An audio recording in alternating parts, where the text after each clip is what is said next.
Assalamualaikum, halo my adiklit, welcome back to my channel. Buat teman-teman yang baru di sini, jadi channel adiklit ini mostly ngebahas tentang parfum, wangian, tas, dan something random lainnya yang bikin aku addicted. Jadi buat teman-teman yang suka sama hal-hal yang sudah aku sebutin tadi, wajib banget sih subscribe channel ini. Dan buat kalian yang sudah subscribe, thank you banget ya. By the way, video kali ini agak berbeda. Jadi di sini aku tetap ingin mereview parfum, tapi ini adalah parfum yang aku beli secara blind buy dan gagal dong. Sedih banget. Dan menurut aku harga segitu tuh tergolong mahal. Nah, buat teman-teman yang pengen tahu gimana sih ceritanya atau reviewnya biar bisa dijadikan pengalaman nih, biar kalian tuh nggak kayak aku, keep on watching ya.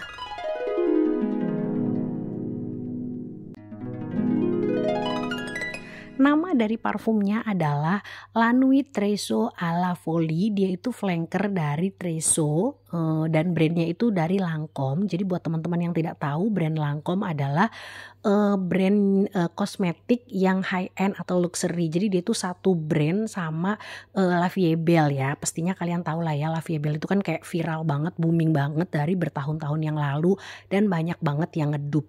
Alasan aku beli blind buy yang kayak agak-agak impulsif, sebenarnya nggak impulsif juga sih, karena aku tuh nyarinya udah lama banget, kayak udah 2 tahun. Terus aku tuh cari yang jual vialnya atau dekannya atau kayak share in botolnya, dan semuanya tuh nggak ada gitu loh. Karena dia tuh termasuk salah satu parfum yang udah jarang banget ada dan sulit banget ditemukan, karena memang dia tuh sudah discontinue.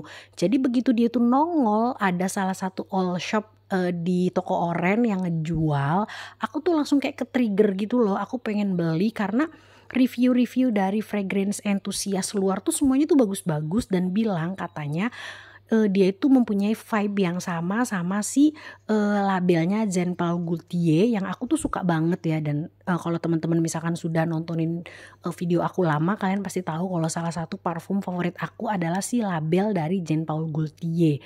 Katanya tuh arahnya ke sana vibe-nya. Jadi kan aku tuh penasaran banget, dan pas aku baca note-nya ini tidak ada note yang kayaknya bakalan bikin aku gak suka. Jadi dia tuh di top note-nya ada red currant, pink pepper, pear sama bergamot. Kemudian di middle note-nya dia damask rose, violet, peony sama jasmine. Di base note-nya dia ada bourbon vanilla, tonka bean, benzoin, nutmeg, ambroxan, patchouli sama woody notes. Dari situ aku baca tuh kayak nggak akan ada yang bakalan bikin aku tuh kayak nggak suka gitu loh. Jadi kayak aku berani blind buy. Dan menurut aku dia tuh harganya kayak hampir 2 juta, kayak 15, 16 atau 17 gitulah, sekitar segituan. Jadi cukup mahal, bukan cukup mahal sih, mahal ya buat aku. Tapi aku tuh kayak maksain beli karena aku penasaran dan aku merasa yakin kalau aku bakalan suka gitu loh. Tapi ternyata aku nggak suka dong sama aromanya. Ya Allah, kayak nyesek banget. Itu parfum harganya mahal gitu kan. Aku tuh udah cobain berkali-kali dan masih aja di titik dimana aku tidak suka sama parfumnya, sama aromanya gitu loh.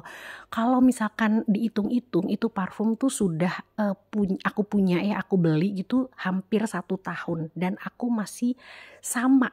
Jadi kayak persepsi aku tuh masih sama, aku masih tidak suka sama aromanya. Aku tuh sempet diemin ya selama 2 bulan, aku simpen di lemari baju aku di tempat yang gelap, aku macerate ya istilahnya. Jadi biar apa ya, kayak parfumnya tuh jusnya tuh mungkin terkonsentrasi dengan baik gitu kan. Aku coba lagi dan masih sama dong, aku tidak suka gitu, kayak nyesek banget beneran deh, kayak aku hampir putus asa gitu. Tapi ya udahlah, orang udah kebeli kan ya, jadi kayak udahlah, mungkin nanti akan ada masa dimana aku akan suka ya, mungkin 2 tahun lagi. Yang penting aku nyimpennya dengan cara yang benar, yang baik.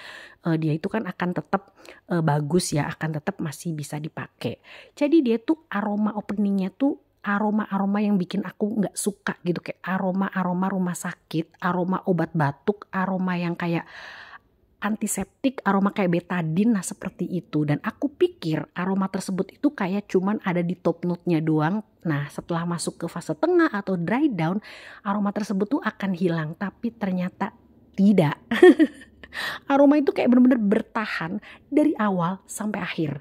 Dari mulai opening sampai dry down. Gimana nggak bikin aku pusing coba. Aroma parfumnya tuh mirip banget sama si Dolce Cherry sama si Dark Secret kalau misalkan digabung. Jadi kan menurut aku si Dark Secret itu kan aromanya gabungan antara Aphrodite sama Dolce Cherry kan. Nah si Alla Folly ini menurut aku gabungan Dolce Cherry sama Dark Secret. Jadi kebayangkan aromanya seperti itu. Jadi buat teman-teman yang sudah nyoba dua parfum itu, kalian pasti bisa membayangkan aroma dari si Alla Folly ini. Aromanya tuh sebenarnya bukannya nggak enak, tapi not my vibe ya. Aromanya tuh tipe-tipe parfum yang memang sebenarnya benar sih kata fragrance enthusiast yang mengatakan ini tuh parfumnya vibe-nya sama si label, karena memang dia itu memancarkan keseksian, memancarkan kemewahan, tapi not my vibe gitu. Ketika dia itu menuju ke fase tengah, sebenarnya aromanya tuh sudah setidak obat itu, tidak betadine itu.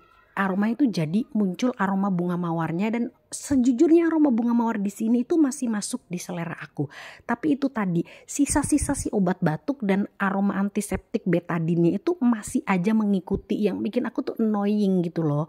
Ketika dia dry down sebenarnya dia jadi lebih smooth dan agak mendingan sih, tapi tetap aja aku masih terganggu dengan aroma-aroma yang tadi bikin aku gak suka. Untuk SPL-nya dia tuh moderate ya, jadi di kulit aku dia tuh tahan 6 sampai 7 jaman.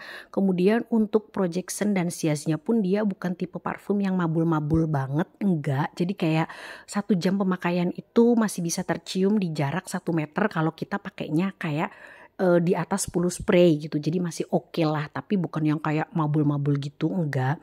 Dan ini parfumnya tuh aromanya dewasa banget. Jadi menurut aku dia itu untuk range usia yang cocok pakai adalah usia akhir 20-an sampai ke atas gitu ya.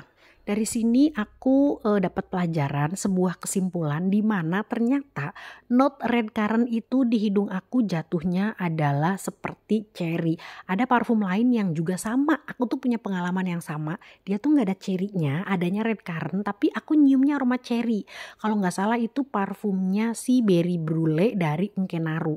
Nah dari situ tuh aku kayak menyimpulkan oke, jadi sekarang aku harus hati-hati sama parfum yang ada note red currant-nya, karena nanti yang aku cium adalah bau buah cherry.